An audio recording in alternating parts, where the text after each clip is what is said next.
SOP, 8 charges read out to them. Among those, abuse of office, conspiracy to defraud the government, failure to follow the tendering process, and others. All 8 of them have pleaded not guilty to these charges. The number of those arraigned before court so far coming to 18. CMC Ravenna CEO Paolo Pocelli, for the second time being absent from court. We've seen the prosecution there asking for a warrant out for his arrest, asking for him to be declared a fugitive for failing to show up in court today. We wait to see what the judge is likely to say on that issue. But do stay with us here at KTN News. Nicholas Wamboy is coming up next on Lower Mashinani, and we'll be continuing with these live proceedings. Let's leave you live at the Milimani Law Courts. Thank you. What are your instructions on plea? In regards to the accused persons? Yes. Do you want me to enter a plea on their behalf? Well, again, I don't understand the question you're asking. Counsel should not be in the habit of asking the court questions. You are appearing for a corporate entity who is not in court. Yes. What are your instructions on plea? When we were here last week on Tuesday, Your Honor, we informed the court that we are waiting for an authorized person to actually be given authority to enter plea on behalf of the company. The company, sorry. So you are saying? In regards to that point, and in regards to your question, yes, the 2 companies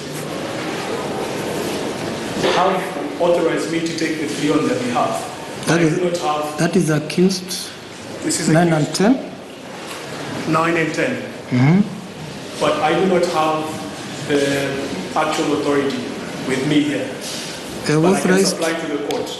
They have authorized you to take plea? To take plea on their behalf. And you are saying?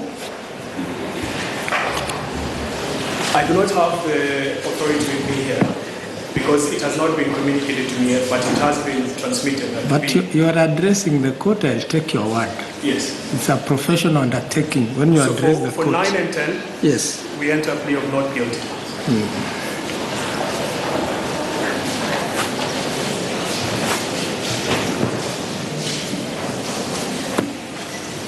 And for 8, accused 8?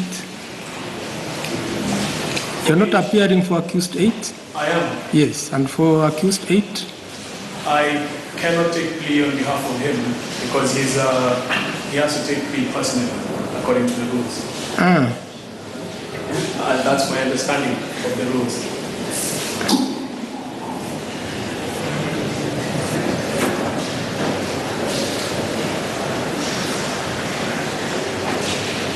But you are appearing for him? I am appearing, and that's the reason why we filed the application, Your Honor. I remember you were very clear that I need to come with proper instructions next time I appear before you. So those are your instructions, eh? Those are my instructions, Your Honor.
Read out count 15, 16.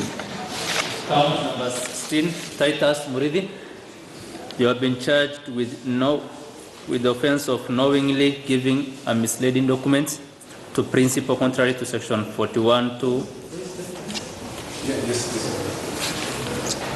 knowingly giving a misleading document to principal contrary to section 41 to as related to section 48 of the Anti-Corruption and Economic Crimes Act number 3 of 2003 laws of Kenya.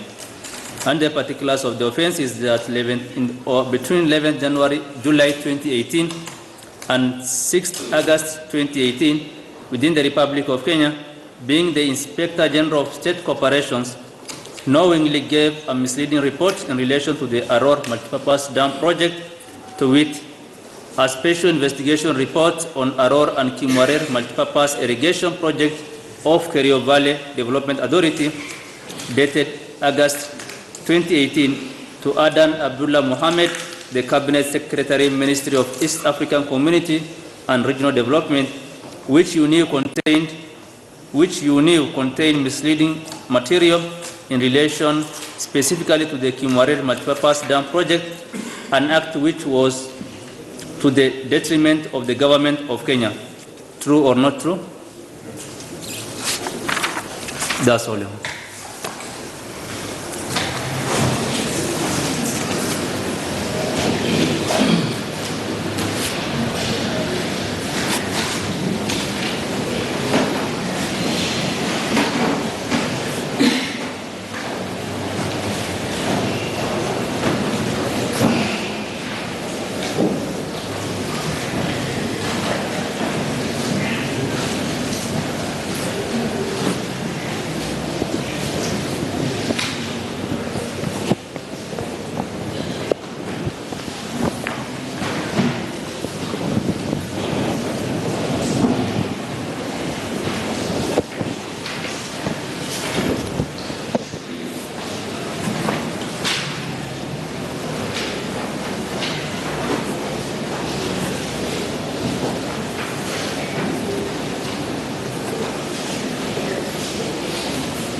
So for those who've taken plea, I've entered a plea of not guilty, respectively, against each of you. Further, a plea of not guilty is hereby entered against accused 9 and 10, respectively, pursuant to the instructions given to their defense counsel. May it please you, Your Honor. Yes.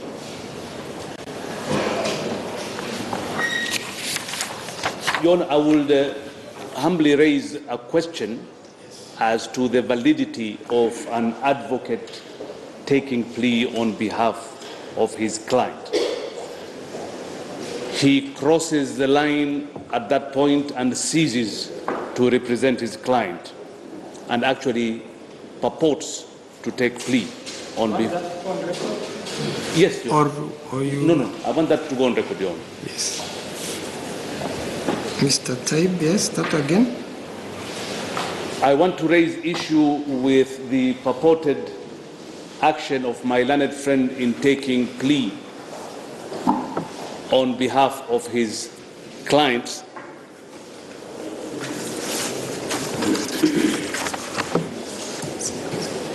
Yes. Number 9 and number 10, accused number 9 and 10. Yes. For several reasons. Number one, he ceases to be an advocate the moment he starts taking plea on behalf of his client. 2, the validity of that plea is called into question in the event that the accused persons deny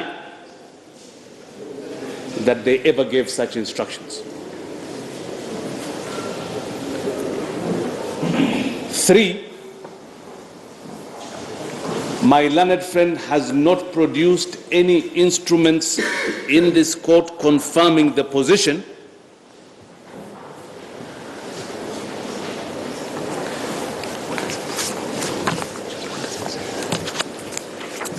that he has instructions to take such a plea on behalf of the 9th and the 10th accused persons. The court is magnanimous enough and willing to believe him. Prosecution is not. And we are not willing to believe him, not because we call into question his personal honor or his honor as an advocate, no, but because this is a criminal matter in which the plea binds the accused person.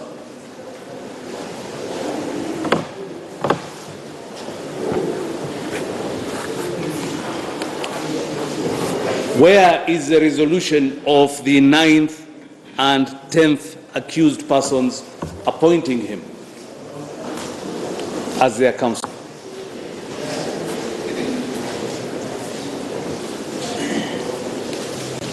Where is the resolution and the seal of that company? Yes. Where is the resolution and the seal of the 9th and 10th accused persons instructing learned counsel to take plea on their behalf?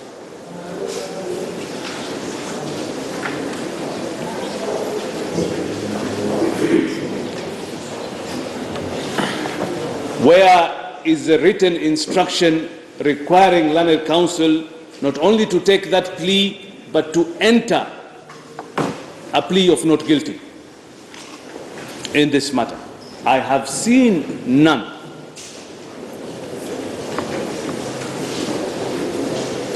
This court has not been given the benefit of any such record being filed before it.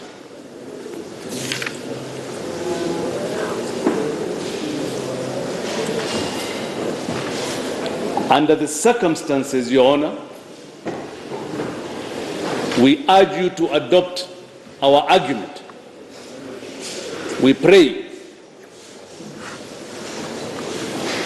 that you are convinced by our argument that the position is that the 8th, 9th, and 10th accused persons are not present before you.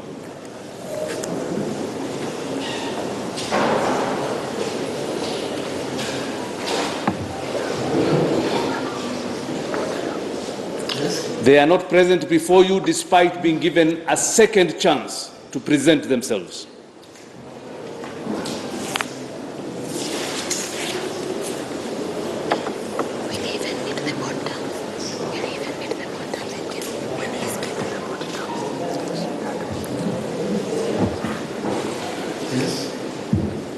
Learned counsel for the alleged, let me put it this way, my lord. At this point in time, the prosecution has concerns that counsel is alleging to represent these accused persons. And we have a right to call that position into question, especially in view of two things. One,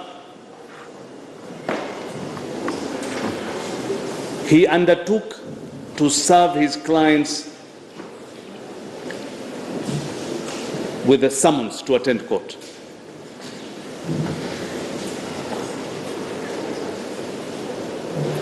He has not exactly told us on record whether he did or whether he did not do so.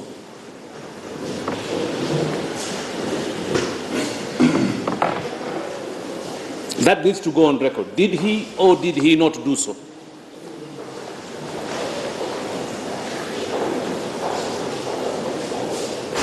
But having said that he had instructions to serve his own client with the summons, this court must presume that his clients were served with the summons to attend court today, and they did not.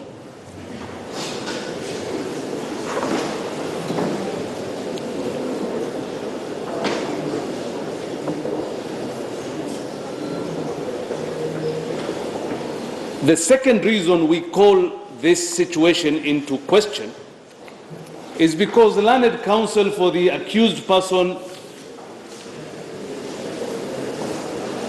is not in a position to abide by any bail terms that this court may grant.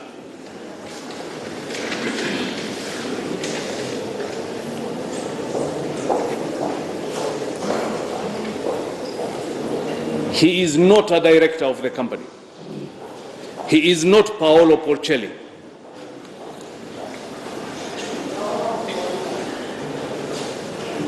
And once again, we fall back to our position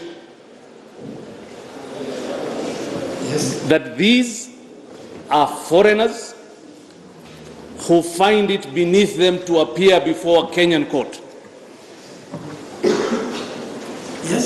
Who find it beneath themselves to appear before a Kenyan court. If we tried to pull this off in an Italian court, warrants will issue in the blink of an eye.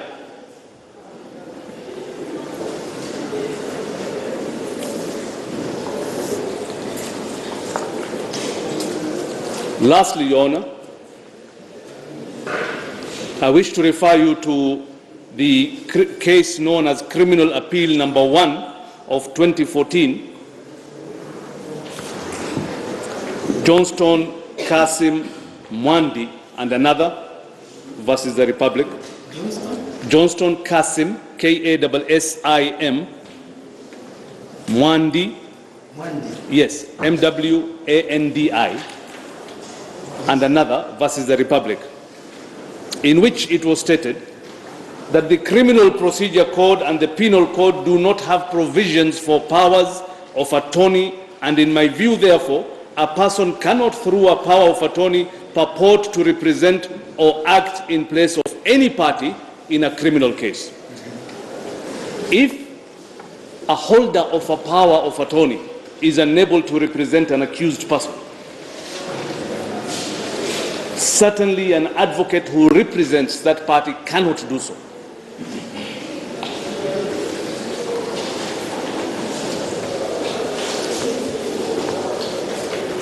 We urge you to record, Your Honor, that at the taking of this plea, Paolo Porcelli was not present. CMC Di Ravenna of Italy was not present. CMC Di Ravenna Itenera JV were not present. They did not, therefore not enter plea, and warrants for their arrest and production before this honorable court should issue forthwith.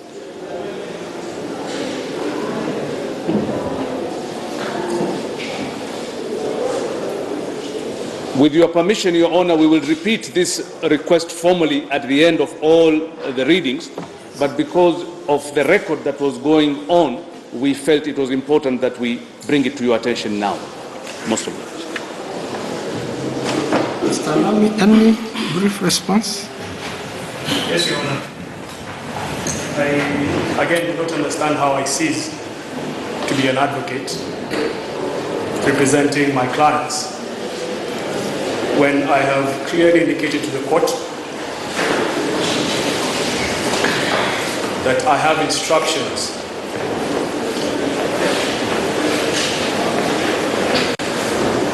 to that effect,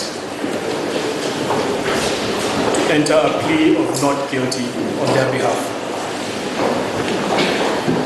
Your Honor, this is a legal person, not a natural person. And I concede to Malanit Senior's point that there is no resolution before this court. However, we did inform the court of this fact, and the court magnanimously indicated that it will take our word as an officer of the court as being the truth. Be that as it may, we are willing to file the proper resolutions by these two companies indicating the instructions to us to take plea on their behalf,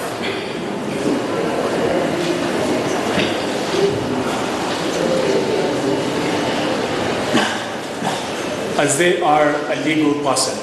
They have been sued as legal persons, and therefore, the way they actually gave authority is through resolution. We concede that point.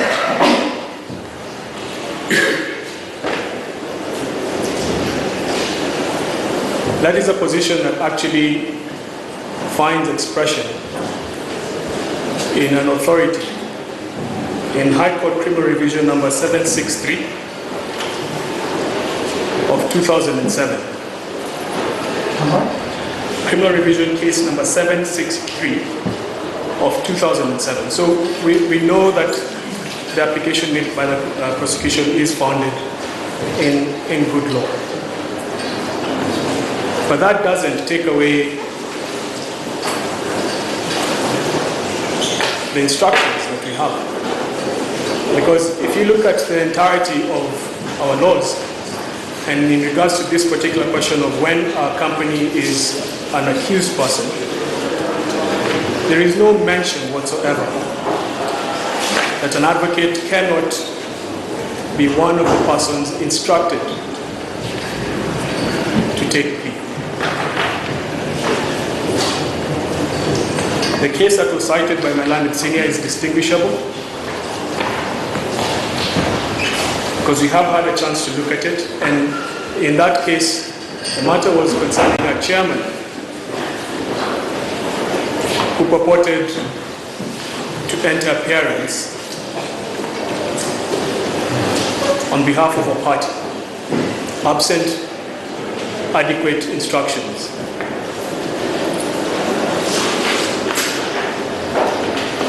On the issue of summons and service, because this is a matter that it appears the prosecution will probably raise when we go through ACC 21. I have already made my representations as to what transpired on Tuesday last week, but I want to add this. Under section 91(1) of the Criminal Procedure Code, the issuance of summons is by a court of law. If the prosecution can demonstrate that summons were issued by this court,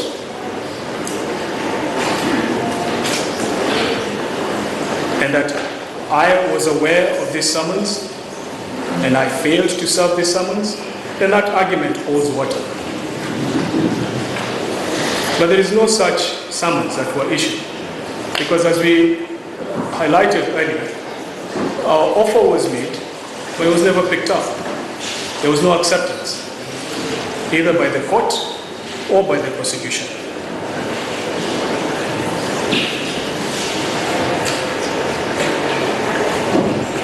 So we wish to register our position to the application by the prosecution on the basis of our representations.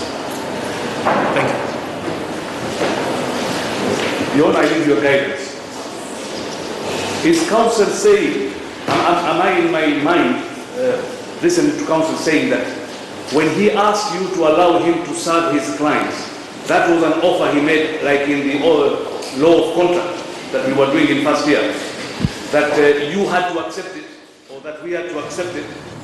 Na mtazamaji, hiyo hapo ni kesi pale mahakamani ambayo inaendelea kwa sasa kuhusu washukiwa, mmoja wao basi wakiwa ni Bwana David Kimosop aliyekuwa mkurugenzi katika shirika hilo la KVDA, na sasa hivi yuko pale mahakamani ambapo kwa sasa kesi hiyo inaendelea.